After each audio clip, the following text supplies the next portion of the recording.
बच्चों बताइए क्या आंसर आ रहा है?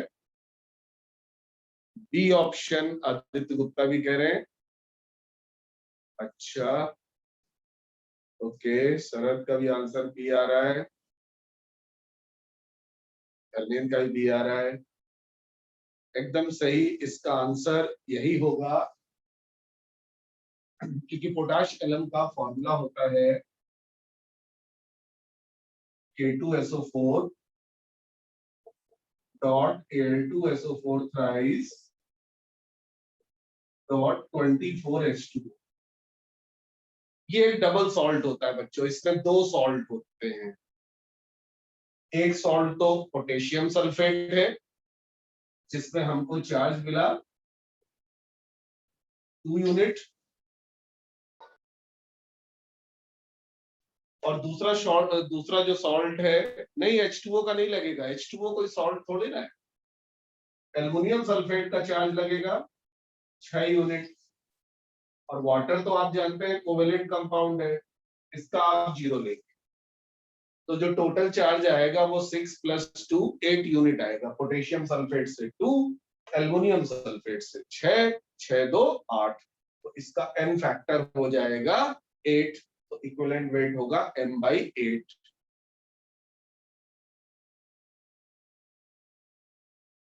बोलो बच्चों, समझ में आया?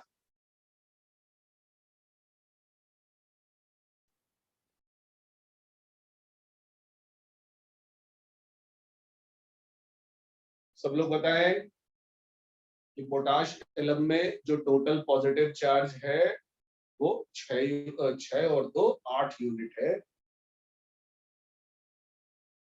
n फैक्टर 8 होगा और उसका इक्विवेलेंट वेट m/8 आएगा।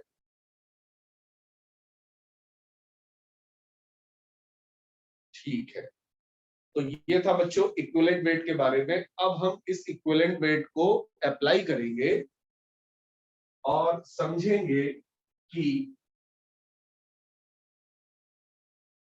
ग्राम इक्विवेलेंट्स या इक्विवेलेंट्स का क्या मतलब है।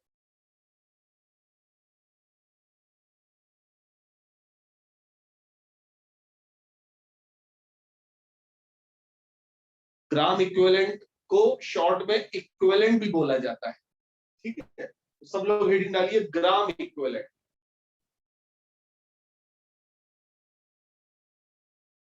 इसको आप लोग मोल से जरा कंपेयर करिए। मैंने मोल की डेफिनेशन बताई थी, mole is the unit of amount of substance in SI system. SI system यानी मॉडर्न सिस्टम। तो आज के जमाने में यानी मॉडर्न सिस्टम में अमाउंट ऑफ सब्सटेंस की जो यूनिट है वो मोल है, लेकिन पुराने जमाने में अमाउंट ऑफ सब्सटेंस की जो यूनिट है वो मोल नहीं होती थी बल्कि इक्विवेलेंट होती थी, जिसे हम ग्राम इक्विवेलेंट बोल रहे हैं। आप लिख सकते हैं it is the unit of amount of substance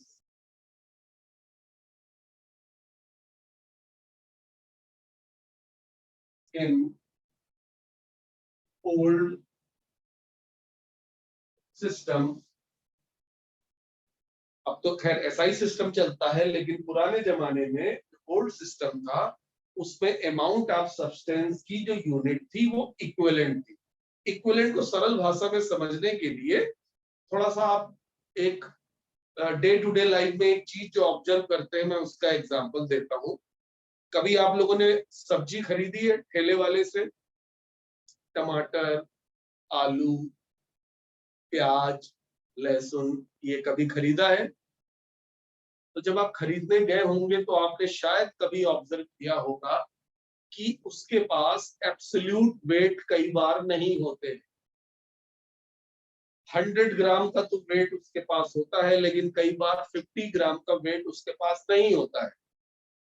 तो सपोज आपने 250 ग्राम टमाटर परचेज किए, तो वो जो तराजू है उस तराजू में एक तरफ टमाटर रखता है और एक तरफ 100 ग्राम के दो वेट रखता है, लेकिन क्योंकि 50 ग्राम का वेट तो उसके पास है नहीं, तो वो 50 ग्राम वेट का इक्विवेलेंट जो कि एक छोटा सा पत्थर होता है उसको रख देता है और बोलता है भैया ये जो पत्थर है ये 50 ग्राम का इक्विवेलेंट है, मतलब 50 ग्राम का मतलब मेरे पास वेट नहीं है, इस वजह से मैं ये पत्थर यूज कर रहा हूँ। और आप आराम से 250 ग्राम टमाटर या जो भी ले रहे हैं वो लेके चले जाते हैं।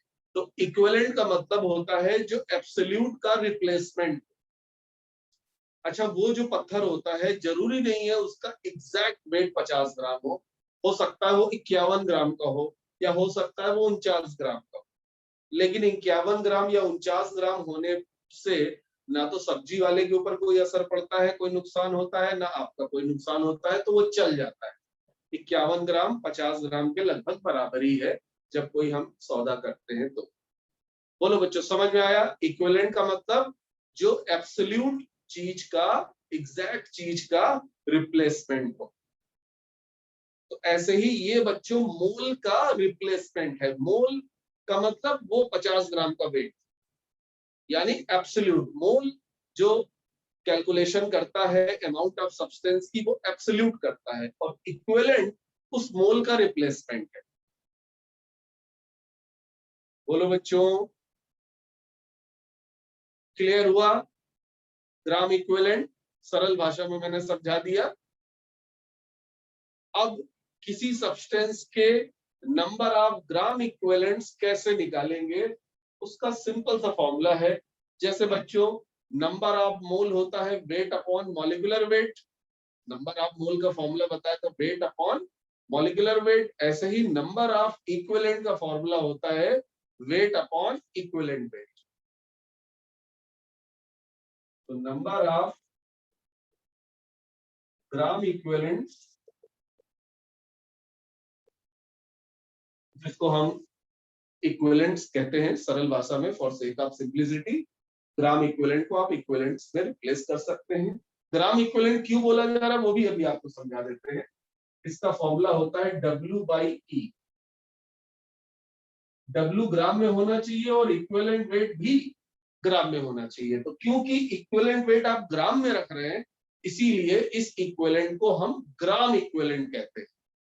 क्लियर है बच्चों? तो नंबर ऑफ इक्विवेलेंट का जो फॉर्मूला होता है वो W/E होता है, जहां पे W है गिवन वेट ऑफ सब्सटेंस और E है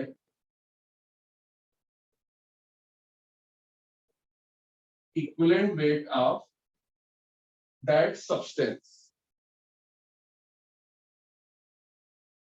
ठीक है, जैसे मैंने अभी आपको समझाया था कि वो जो पत्थर है वो 50 ग्राम का रिप्लेसमेंट है, तो हम कह सकते हैं कि पत्थर का जो इक्विवेलेंट वेट है, पत्थर का जो इक्विवेलेंट वेट है वो 50 ग्राम है।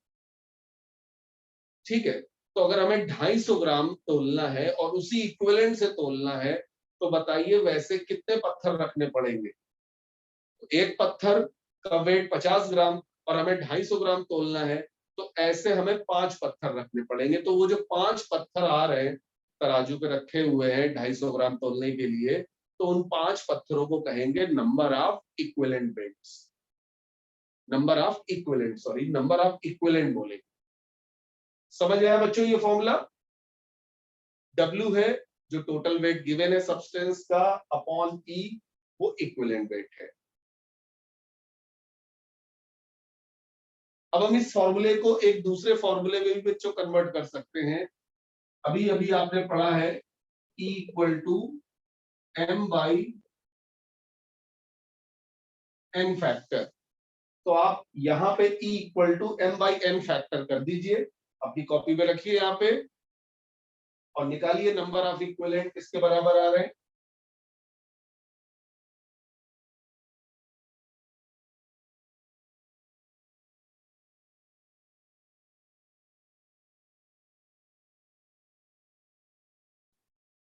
रखिए E equal to M/N factor, तो आपको जो फॉर्मूला मिलेगा वो W/M इंटू N फैक्टर मिलेगा, और W/M मोल होता है।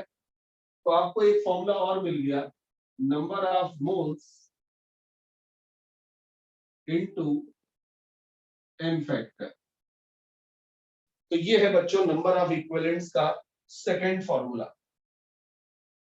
तो ये फर्स्ट फॉर्मूला हो गया और ये सेकंड फॉर्मूला।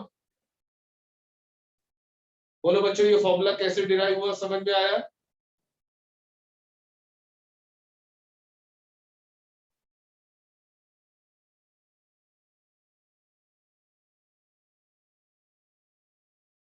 जल्दी बताओ। Equal to m by n factor रख दिया तो डब्ल्यू by m into n factor हो गया। तो डब्ल्यू by m number of moles होता है। एक तरह से ये फॉर्मूला नंबर ऑफ इक्विवेलेंट्स और नंबर ऑफ मोल्स को रिलेट करता है। ये रिलेशन है इलेक्ट्रोकेमिस्ट्री के क्वेश्चन में। अंकित द्वार कह रहे रिपीट कर दो। अरे यार कितना सिंपल है भाई मेरे। Equal to m by n factor है तो यहाँ पे रख दो एम बाई एन फैक्टर। अब एन फैक्टर ऊपर चला जाएगा तो डब्ल्यू by m into n factor बन जाएगा। डब्ल्यू बाई एम मोल होता है तो यही फॉर्मूला आ गया number of mole into n factor. ठीक है भाई। अंकित समझ में आया? अंकित यादव।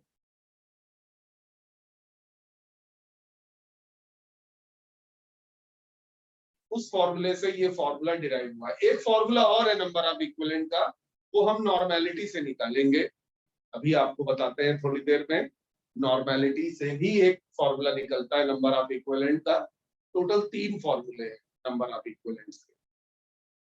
चलिए नॉर्मेलिटी हम बाद में निकालेंगे, पहले इस फॉर्मूले की प्रैक्टिस कर ली जाए।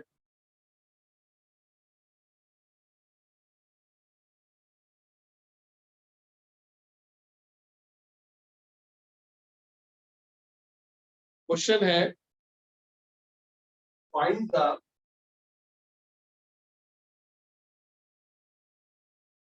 Number of milli equivalents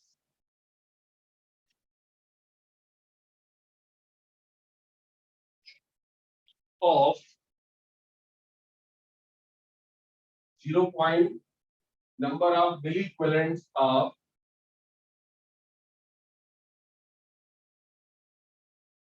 calcium hydroxide in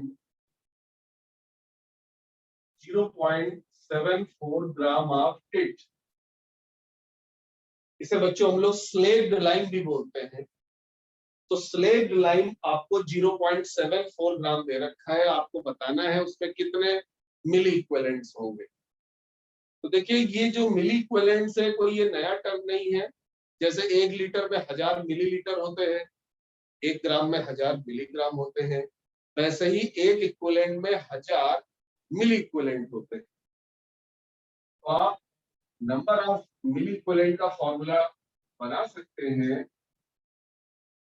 MEQ मतलब फुल फॉर्म है मिली इक्विवेलेंट, जो होगा W by E multiplied by 1000। या फॉर्मूला बना सकते हैं भाई W बाई E अभी बताया था नंबर ऑफ इक्विवेलेंट होते हैं, 1000 से मल्टीप्लाई करेंगे तो मिली इक्विवेलेंट आ जाएगा। तो ये फॉर्मूला याद कर लीजिए number of milliequivalent equal to W by E into 1000। अब W रख दीजिए।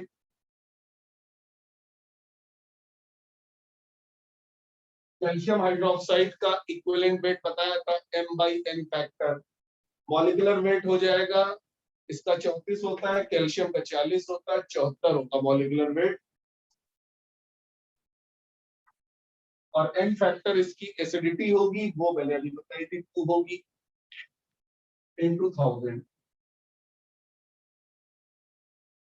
बोलो बच्चों क्या आंसर आएगा? 2 ऊपर चला जाएगा तो ये बन जाएगा 1 बाई 100। 1 बाई 100 2 ऊपर चला गया, 2 जीरो कट गए तो ये आ जाएगा 20 एग्जैक्टली। बोलो बच्चों समझ में आया? भाई 0.74 अपॉन 74 ये हटाया डेसिमल तो नीचे 2 जीरो बढ़े तो 1 बाई 100 ऊपर चला गया, 2 जीरो जीरो कट गए, 20 आ गया। कभी भी आपको W दिया हो, वेट दिया हो और आपसे मिली इक्विवेलेंट पूछे जाए तो W/E इंटू 1000 लगा दीजिएगा। चलिए अब जबकि मैंने आपको नंबर ऑफ इक्विवेलेंट या मिली इक्विवेलेंट निकालना सिखा दिया, अब मैं आपको पढ़ाऊंगा नॉर्मेलिटी, जो कि एक कंसंट्रेशन ऑफ सॉल्यूशन होती है।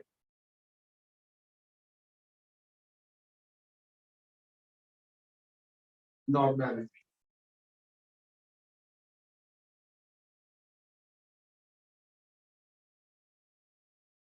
तो जिस जमाने में बच्चों मोल कॉन्सेप्ट नहीं यूज होता था, उस जमाने में इक्विवेलेंट कॉन्सेप्ट यूज होता था, और उस जमाने में सॉल्यूशन की कंसंट्रेशन को हम नॉर्मेलिटी से एक्सप्रेस करते थे, जिसका सिंबल है N, और इसको डिफाइन किया गया था, it is the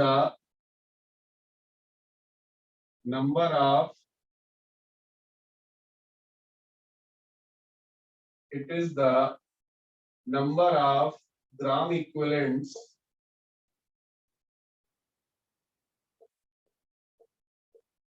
of solute, यानी सॉल्यूट के नंबर ऑफ इक्विवेलेंट निकाल लीजिए, डिसॉल्व इन 1 लीटर सॉल्यूशन,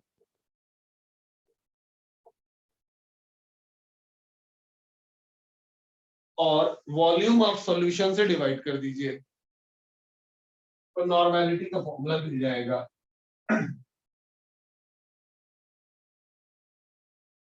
बोलो बच्चों, तो नॉर्मेलिटी का फॉर्मूला आ गया,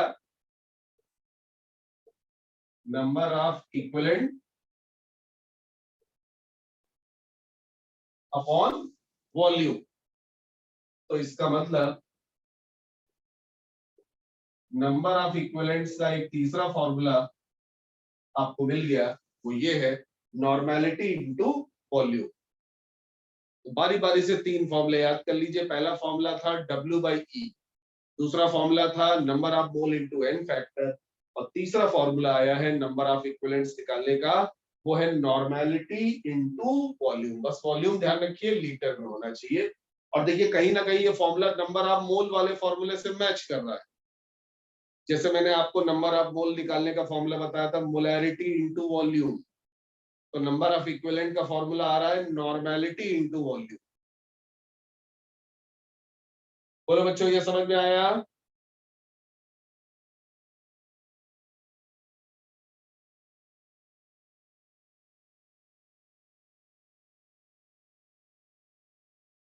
और यहीं से एक आगे फॉर्मूला डिराइव होगा, वो है N1V1 बराबर N2V2। ठीक है, चलो नंबर ऑफ इक्विवेलेंट का बच्चों यहाँ पे हम वेट वाला फॉर्मूला रख दें, तो नॉर्मेलिटी का फॉर्मूला आ जाएगा W/E into V in litre. या अगर वॉल्यूम हम मिलीलीटर में रखना चाहते हैं तो W/E इंटू V इन ml इंटू 1000, ये आ गया नॉर्मेलिटी का फॉर्मूला। तो बच्चों देखो कहीं ना कहीं ये फॉर्मूला बिल्कुल मोलैरिटी से मैच कर रहा है, बस इक्विवेलेंट वेट की जगह वहां पे होता था मॉलिक्यूलर वेट। तो फॉर्मूला याद करने में हमें नहीं लगता है कि आपको कोई दिक्कत होनी चाहिए। मोलैरिटी के फॉर्मूले में मॉलिक्यूलर वेट की बजाय इक्विवेलेंट वेट रख दीजिए, तो नॉर्मेलिटी का फॉर्मूला आ जाएगा।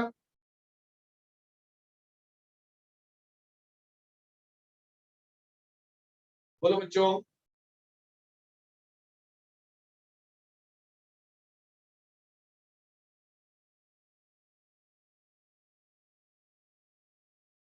W/EV into 1000। नॉर्मेलिटी का बच्चों एक फॉर्मूला हम और डिराइव कर सकते हैं, ध्यान से सुनिए, इधर लिखना छोड़िए और ध्यान से सुनिए। इधर नॉर्मेलिटी का हम एक फॉर्मूला और डिराइव कर सकते हैं, सुनिएगा ध्यान से। मैं बोर्ड पे लिख नहीं रहा हूँ, बोर्ड पे डायरेक्ट फॉर्मूला लिखूंगा, यहाँ पे डिराइव करता हूँ। नंबर ऑफ इक्विवेलेंट का फॉर्मूला तुम्हें बताया था, number of mole into N factor. तो ऊपर आप जब रखेंगे number of mole into N factor, तो number of mole upon volume molarity आ जाएगा, number of mole upon volume molarity आ जाएगा, उधर क्या है इनटू एन फैक्टर। तो आपको नॉर्मेलिटी का एक और फॉर्मूला मिल गया, नॉर्मेलिटी बराबर मोलैरिटी इनटू एन फैक्टर। लिख लीजिए कॉपी में, also normality equal to molarity into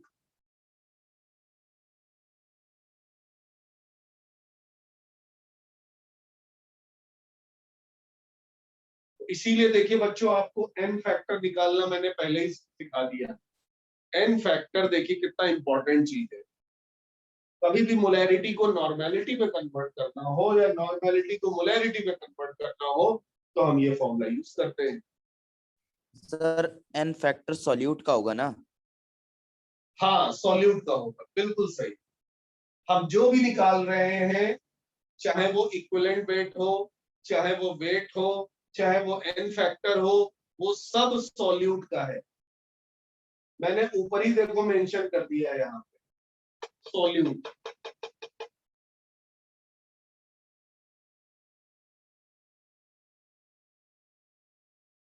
n factor solute का रखा जाएगा, इक्विवेलेंट वेट भी सॉल्यूट का ही रखा जाएगा। तो आपकी शीट पे क्वेश्चन है, आप लगाइएगा नॉर्मेलिटी के। अभी मैं यहाँ पे एक क्वेश्चन करा देता हूं।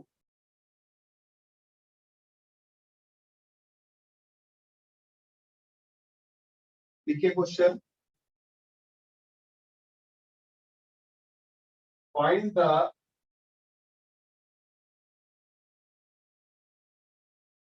normality of solution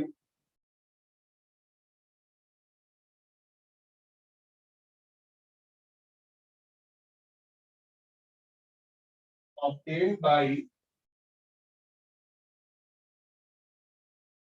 mixing 0.82 gram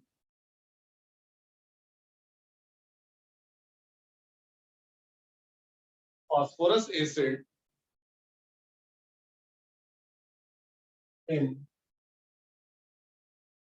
500 ml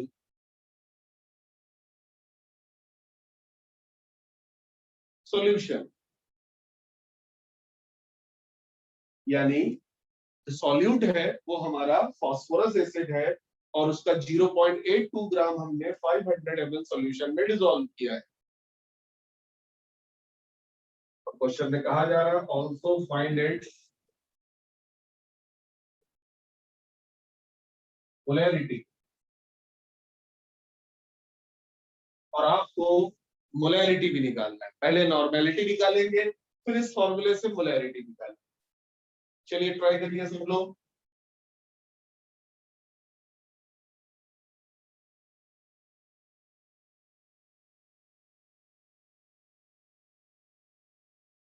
तो सबसे पहले आप लोग इक्विवेलेंट वेट निकालो फास्फोरस एसिड का।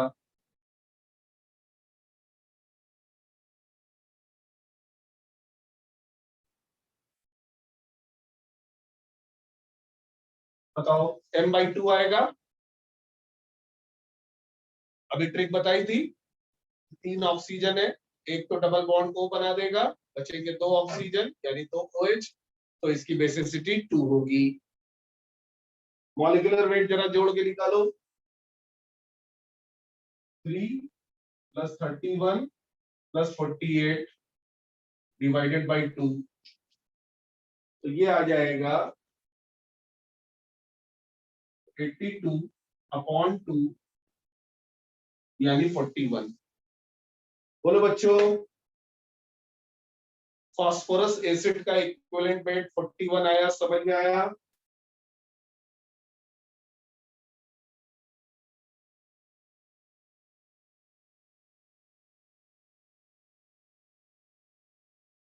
अब आप नॉर्मेलिटी का फॉर्मूला लगा दीजिए,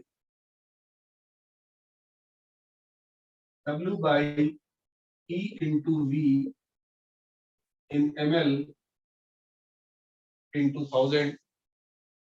W आपको दे रखा है 0.82, E आपने निकाला है 41, वॉल्यूम है 500, तो ये आ जाएगा, बोलो बच्चों कितना आ जाएगा, डेसिमल हटाओ, नीचे 2 जीरो हो जाएंगे, तो ये हो जाएगा 4/100, 4/100, इसका मतलब 0.04, एकदम सही, सबका आंसर सही आ रहा है। तो नॉर्मेलिटी आ गई 0.04n, 0.04n, एकदम सही। अब आपसे मोलैरिटी पूछी है, तो आप फॉर्मूला लगाइए। मोलैरिटी आ जाएगी नॉर्मेलिटी अपॉन एन फैक्टर। आपको बताया था नॉर्मेलिटी होता है मोलैरिटी इंटू एन फैक्टर, तो ये आ जाएगा 0.04/2। डाई बेसिक एसिड है,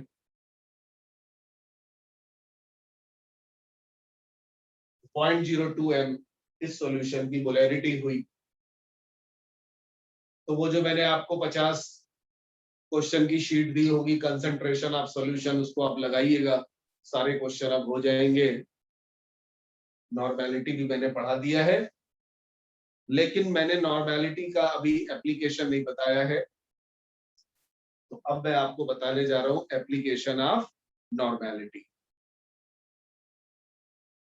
ठीक है, तो सबसे पहले नॉर्मेलिटी का एप्लीकेशन पढ़ने के लिए हम आपको बताएंगे लॉ ऑफ इक्विवेलेंट। नॉर्मेलिटी को अलग अलग क्वेश्चन में अलग अलग तरीके से अप्लाई करते हैं, उसके लिए आपको लॉ ऑफ इक्विवेलेंट आना चाहिए। हेडिंग डालिए सब लोग, लॉ ऑफ इक्विवेलेंस। और ये बच्चों लगता है स्टॉक्यूमेट्री।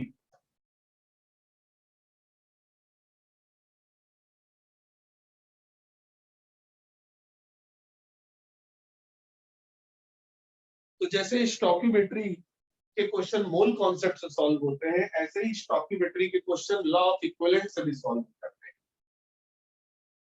अब क्या कहता है ये बताते हैं।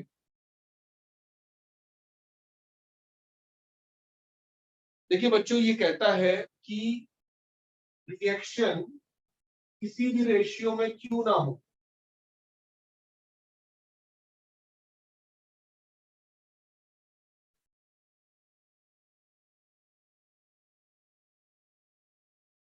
जैसे ये देखिए यहाँ पे दो रिएक्टेंट है R1 और R2, इनके जो कोफिशिएंट है M और N है। यहाँ पे दो प्रोडक्ट है P1 और P2, इनके कोफिशिएंट X और Y है। तो मोल कॉन्सेप्ट में तो इन कोफिशिएंट का हमें यूज करना पड़ता है लिमिटिंग रिएजेंट वगैरह सब निकालने में और प्रोडक्ट का अमाउंट बताने में, लेकिन इक्विवेलेंट कॉन्सेप्ट अगर आप यूज कर रहे हैं तो MnXY का कोई इस्तेमाल आपको नहीं करना है, सीधा सा एक आपको फॉर्मूला लगाना है। तो ये है कि number of equivalent of R1, R1 के जितने इक्विवेलेंट रिएक्ट करेंगे उतने ही R2 के इक्विवेलेंट रिएक्ट करेंगे, जितने R1 के रिएक्ट करेंगे उतने ही R2 के रिएक्ट करेंगे। जबकि मोल में ऐसा नहीं है। अगर आप मोल कॉन्सेप्ट लगाएंगे तो आप बोलेंगे M mole of R1 react करेंगे तो N mole of R2 react करेंगे।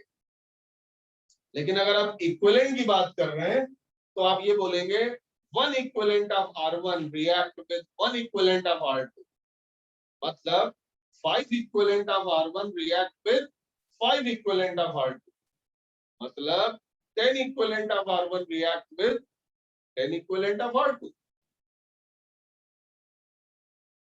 तभी तो नाम पड़ा है इक्विवेलेंट, सब बराबर अमाउंट में रिएक्ट करते हैं और प्रोडक्ट के भी उतने ही बनेंगे। मजे की बात ये है, equal to number of equivalent of P1 equal to number of equivalent of P2। तो ये बड़ा प्यारा सा कॉन्सेप्ट है, कहने का मतलब अगर आप लॉ ऑफ इक्विवेलेंट यूज करना चाह रहे हैं तो रिएक्शन को बैलेंस करने की कोई जरूरत नहीं है, क्योंकि स्टोइकियोमेट्रिक कोफिशिएंट का तो यूज ही नहीं हो रहा है। नोट कर लीजिए, फिर मैं क्वेश्चन कराता हूं तो आपको अच्छे समझ में आएगा। क्वेश्चन है, how much weight of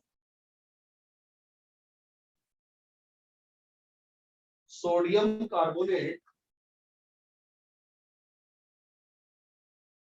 is required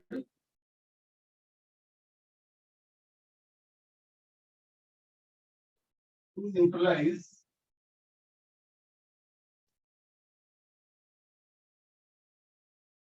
completely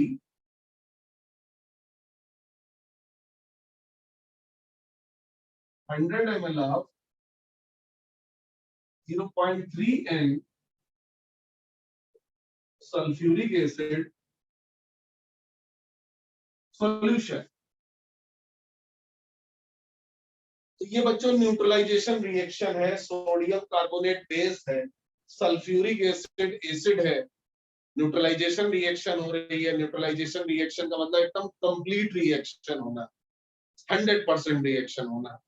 हाँ, एक चीज आप ध्यान रखिएगा, लॉ ऑफ इक्विवेलेंट केवल उन्हीं रिएक्शन में लगता है जो रिएक्शन 100% होती है, यानी कंप्लीट रिएक्शन होती है। और नॉर्मली सारी रिएक्शन कंप्लीट ही होती है, वही आपके कोर्स में भी है, लेकिन हमने कहा आपको बता दें कि लॉ ऑफ इक्विवेलेंट उन्हीं रिएक्शंस के लिए वैलिड है जो 100% रिएक्शन होती है। आधी अधूरी रिएक्शन होने पर लॉ ऑफ इक्विवेलेंट नहीं लगता है। तो जैसे ये न्यूट्रलाइजेशन रिएक्शन है, ये पूरी रिएक्शन होगी, तो आप सीधे ये वाला फॉर्मूला लगा दीजिए, R1 और R2 के नंबर ऑफ इक्विवेलेंट बराबर होंगे। R1 सोडियम कार्बोनेट है, R2 H2SO4 है, तो इनके नंबर ऑफ इक्विवेलेंट आपको बराबर करना है। नंबर ऑफ इक्विवेलेंट के बच्चों तीन फॉर्मूले हैं, W दिया है तो W/E, और अगर मोल दिया है तो मोल इनटू N फैक्टर, और अगर नॉर्मेलिटी दी है तो N इनटू V। ठीक है भाई। अब सोडियम कार्बोनेट के नंबर ऑफ इक्विवेलेंट निकालने के लिए कौन सा फॉर्मूला लगाएंगे बताइए?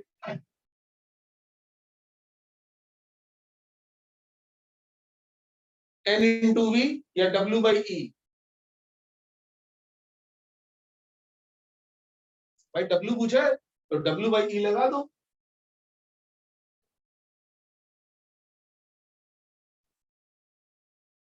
और इधर जो R2 है सल्फ्यूरिक एसिड, उसके नंबर ऑफ इक्विवेलेंट निकालने के लिए कौन सा फॉर्मूला?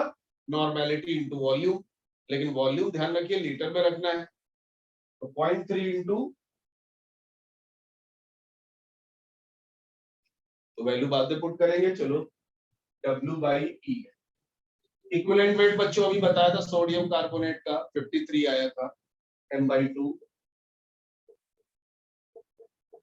नॉर्मेलिटी 0.3 है, वॉल्यूम 100 ml है, यानी 1000 से डिवाइड किया तो ये बच्चों बन जाएगा W/53, और इधर आ जाएगा 0.03, यहां से W आ जाएगा, जल्दी बताइए, 3 3 जा 9, 3 5 जा 15, 1.59 ग्राम, ये हमारा आंसर आएगा। बोलो बच्चों, क्वेश्चन समझ में आया?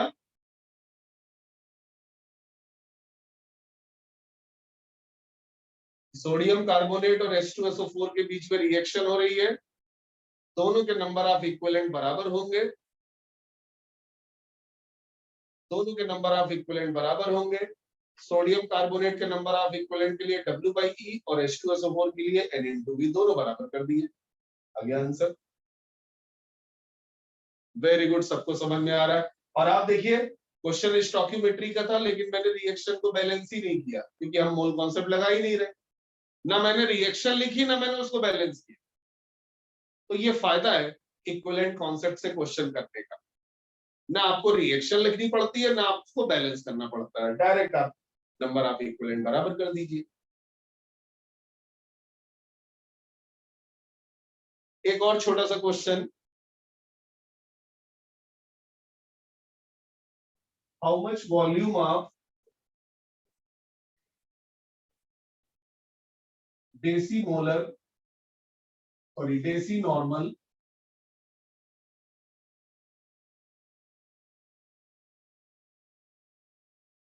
H2SO4 is required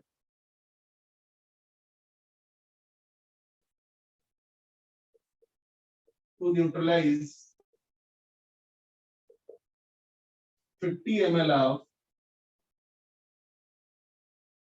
semi-normal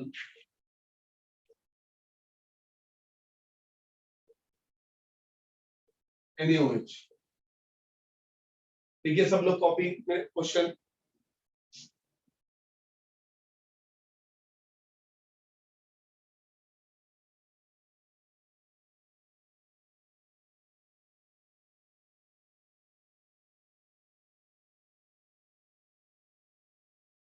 और ट्राई करिएगा इस क्वेश्चन को। डेसी नॉर्मल का मतलब नॉर्मेलिटी 1/10 होता है और सेमी नॉर्मल का मतलब होता है नॉर्मेलिटी 1/2।